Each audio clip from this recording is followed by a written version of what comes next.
Represión e inducción. Dos mecanismos de control genético conocidos como represión e inducción regulan la transcripción de mRNA y por consiguiente la síntesis de enzimas por ellos. Estos mecanismos controlan la formación y la cantidad de enzimas en la célula, no las actividades de las enzimas. Represión. El mecanismo regulador que inhibe la expresión génica y disminuye la síntesis de enzimas se denomina represión. La represión, que suele ser una respuesta al exceso de un producto final de una vía metabólica, provoca una disminución de la velocidad de síntesis de las enzimas que conducen a la formación de ese producto. La represión está mediada por proteínas reguladoras denominadas represores, que bloquean la capacidad de la RNA polimerasa de iniciar la transcripción de los genes reprimidos. En el estado basal, un gen reprimible está activado. Inducción. El proceso que activa la transcripción de un gen o de varios genes es la inducción.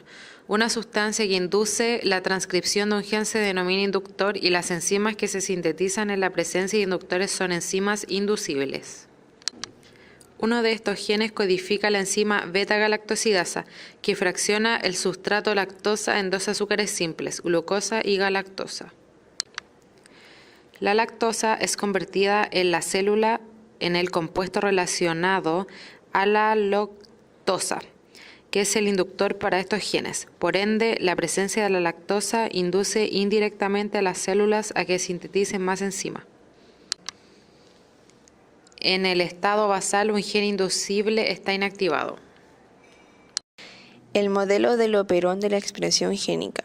Los detalles del control de la expresión génica por inducción y represión se describen mediante el modelo del operón.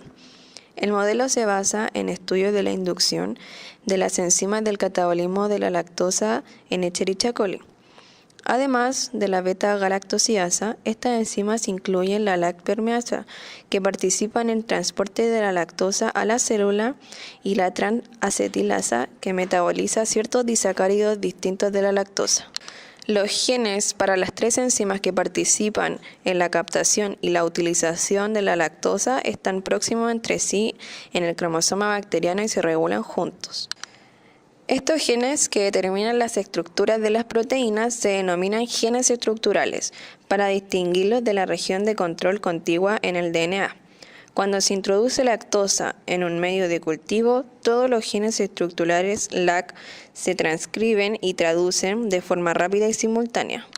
A continuación, veremos cómo se produce esta regulación. En la región control del operón LAC hay dos segmentos de DNA relativamente cortos. Uno, el promotor, es la región del DNA donde la RNA polimerasa inicia la transcripción. El otro es el operador, que es como un semáforo que emite una señal de avance o de detención para la transcripción de los genes estructurales.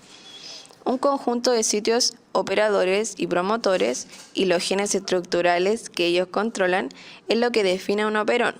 Por lo tanto, la combinación de los tres genes estructurales LAC y las regiones de control contiguas se denominan operón LAC.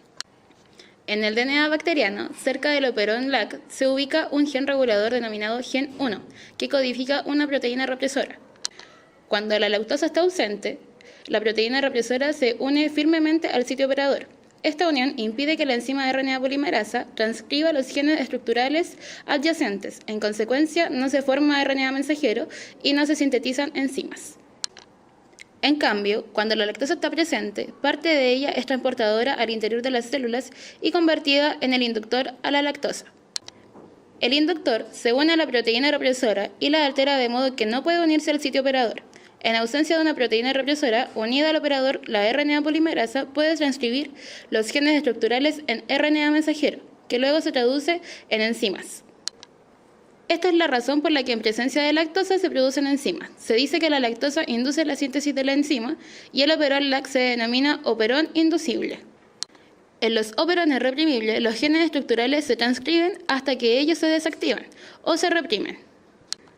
Los genes que codifican las enzimas que participan en la síntesis de triptófano están regulados de esta manera. Los genes estructurales se transcriben y traducen, lo que conduce a la síntesis de triptófano. Cuando hay un exceso de triptófano, este actúa como un correpresor que se une a la proteína represora, que entonces puede unirse al operador y detener la síntesis ulterior de triptófano. Figura A.